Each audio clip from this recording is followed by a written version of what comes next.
उसे अपने साथ घर ले आता है, जहाँ उसका परिवार बच्ची को देखकर हैरान रह जाता है।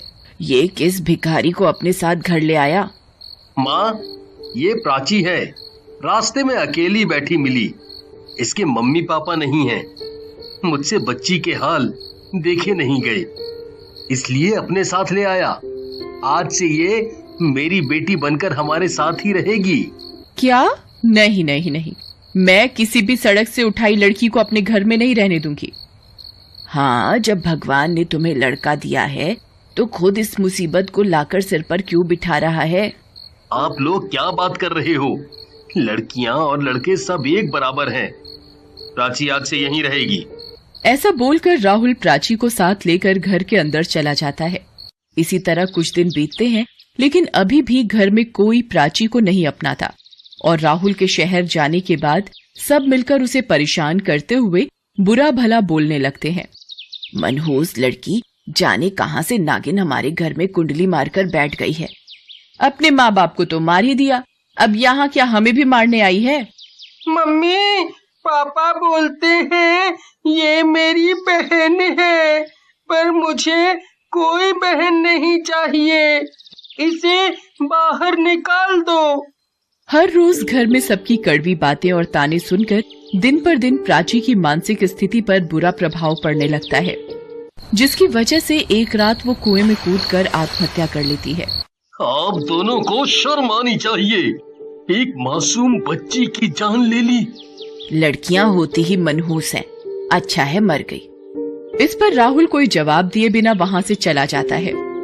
उसी रात घर में सबके सोने के बाद माया को कुएं के पास किसी के रोने की आवाज सुनाई देती है, जिसे सुनकर माया असमंजस में खिड़की से बाहर झांकती है। कौन पगलेट इतनी रात को रो रो कर मनहूसियत फैला रहा है? आवाज तो सुनाई दे रही है पर कोई दिखाई क्यों नहीं दे रहा है? इस पर माया घर से बाहर निकलकर कुएं के पास जाती है, जहां वो प्राची की भूतनी को बैठे रोते हुए देखकर भौचक्की रह जाती है। ये कैसे मुमकिन हो सकता है? प्राची? हाँ, मैं। तुम सबने मिलकर मुझे मार तो दिया, पर खत्म नहीं कर पाए। अब मैं गिन गिन कर सबसे बदला लूंगी। भूतनी की बातें सुनकर माया डर कर जोर जोर से चिल्लाने लगती है, जिससे घर के सब लोग उठकर कुएं के पास आ जाते हैं। क्या हुआ? तुम इस वक्त यहाँ क्या कर रही हो और चिल्लाई क्यों? प्राची, यहाँ प्राची है, उसने मुझे मारने की धमकी दी है। पगला गई क्या? यहाँ कोई भी नहीं है। उस मनहूस लड़की का फितूर अभी तक तेरे सिर से उतरा नहीं है। सास की बात सुनकर माया चारों तरफ देखती है, पर उसे कोई दिखाई नहीं देता, जिस पर वो इसे वहम समझकर घर में वापस आ जाती है।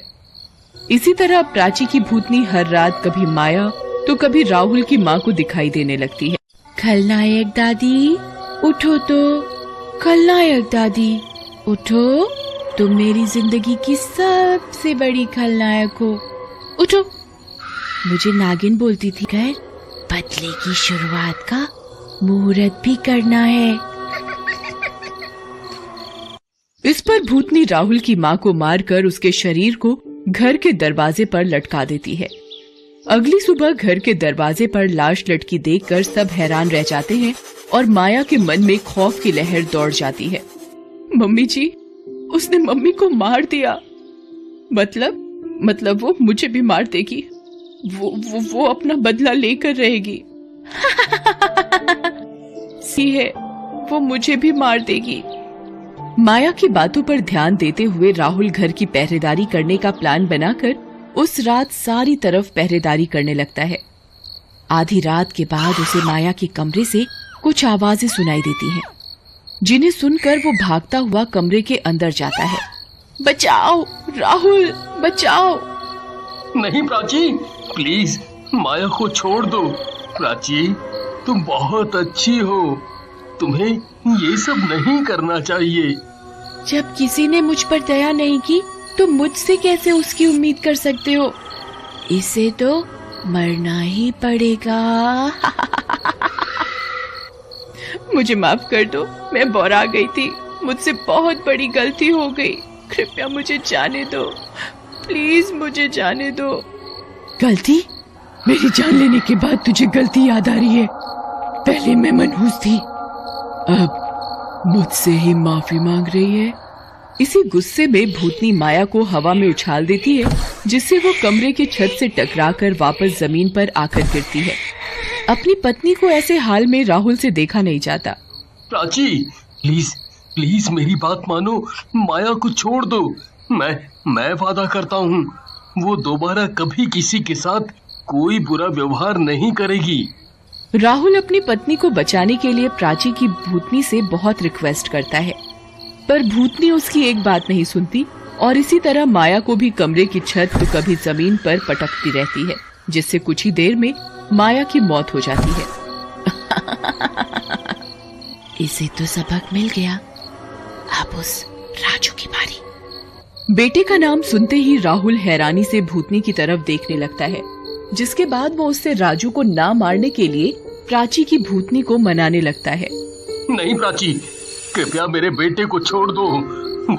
वो बच्चा है, उसने जो देखा जो सीखा वही किया। परिवार के नाम पर मेरे पास अब राजू के अलावा और कोई नहीं बचा है। ऐसा मत करो, ऐसा मत करो।